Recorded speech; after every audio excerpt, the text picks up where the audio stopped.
To the late Thomas Alva Edison goes principal credit for the development of motion pictures. This weird contraption, built to his specifications at a cost of $637 and popularly known as the Black Mariah, was the first movie studio. For 2 years or more, the pictures filmed by Edison and other experimenters were shown in viewing machines. Here's an early model. You want a peek? Okay, the reels of progress are spinning. And here is the super colossal Grandpa saw after he'd paid his nickel. People didn't care how they squandered money in those pre-income tax days. This is the original Edison Kinetoscope, in which the audience, one at a time, viewed the picture through a peephole. Like this. The kinetoscope was a national sensation, but its inventor thought so little of it that he refused to pay $147 for European patents. Here's still another novel device, interesting not only for its design, but because of the subject matter shown. These scenes, filmed at a reception for Edison, were in all probability the first newsreel. Movie makers, despite the crudeness of early day equipment, were quick to realize the importance of recording historic events. With the opening of this first movie theater in April 1894, pictures were projected by then, the new industry was well underway. In that same year, May Irwin and John Rice exchanged the first screen kiss. The scene was promptly suppressed when many clergymen denounced it as a menace to morals. Newsreels still topped every program. Here's New York's famous 69th Regiment en route to Cuba in 1898. Scenes of the funeral of England's King Edward were exhibited internationally.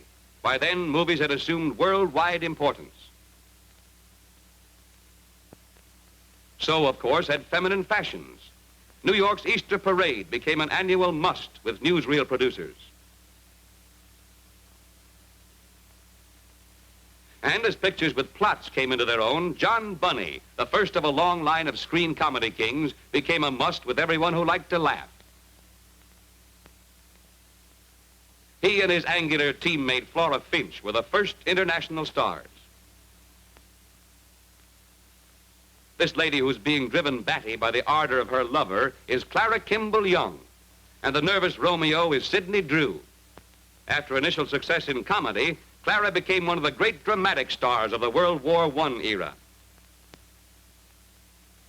The man on the right was the first matinee idol, Maurice Costello, father of Dolores and Helene.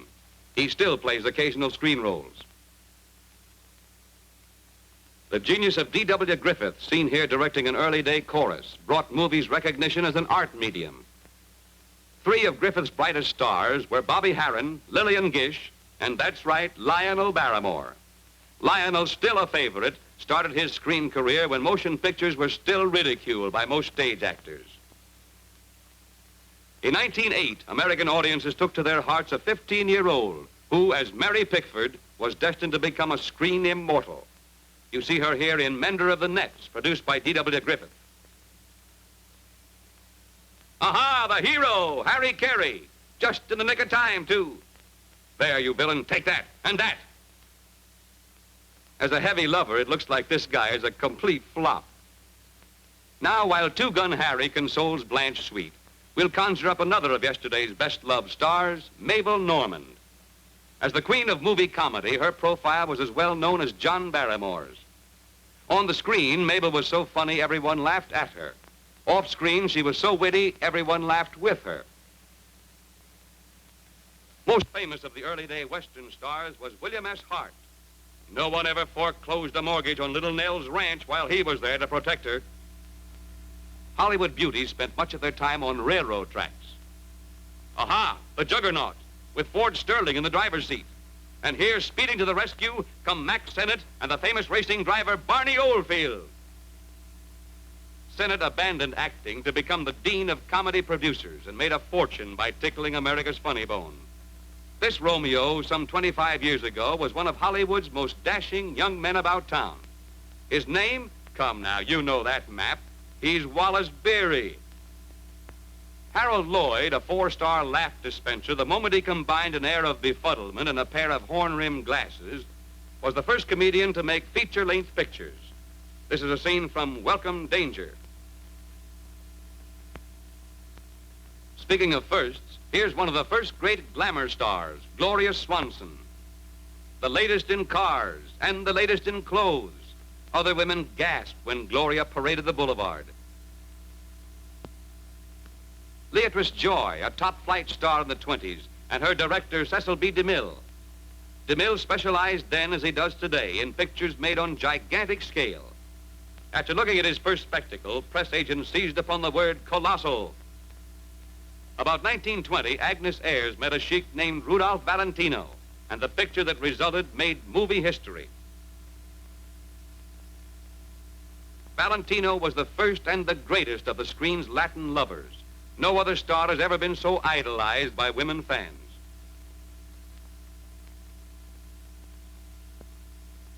In 1927, a rapidly maturing movie industry gave the world Seventh Heaven, and the stars of that picture, Janet Gaynor and Charles Farrell, skyrocketed to worldwide fame. In that same year, The Jazz Singer was produced, starring Al Jolson, already famous on the Broadway stage. It caused a revolutionary change in movie making. Within a year, every studio was rushing the production of talkies. The screen had found its voice. Here's May Robeson in a scene from an early talking picture. Hey, scat! The idea. Didn't you find any other place to sleep on but my picture? John Barrymore and Carol Lombard. What do you want, Scorpion?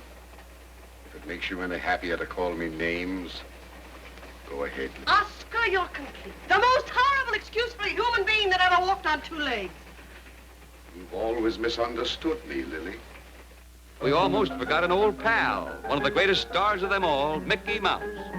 This is a scene from his first talking picture, Steamboat Willie.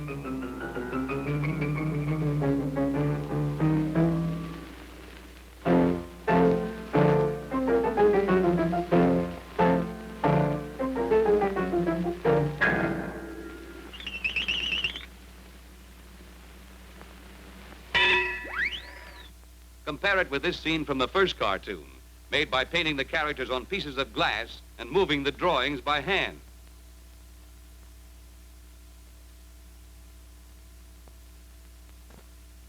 With the birth of talking pictures, a host of great new stars rose to fame. Among them, Cary Grant and Rosalind Russell, his teammate in some of the most hilarious comedies ever filmed. Edward G. Robinson, Irene Dunn, Humphrey Bogart, Jean Arthur, Fred Astaire, Rita Hayworth, James Stewart, Hedy Lamarr. Yes, fans, your movies have grown phenomenally since their birth 50 years ago. And their growth in great measure is due to such men as these. Meet some of Hollywood's veteran directors, the men who have made your pictures and discovered and developed your stars. Every one of these directors can show at least 30 years of service in the entertainment of America. Sam Wood, Robert Z. Leonard, Raoul Walsh, Irving Cummings, Richard Wallace, Edward Sutherland, Alfred Green, Edward H. Griffith, George Marshall, William Sighter, and Cecil B. DeMille. If movies have brought you pleasure, you owe these men a vote of thanks.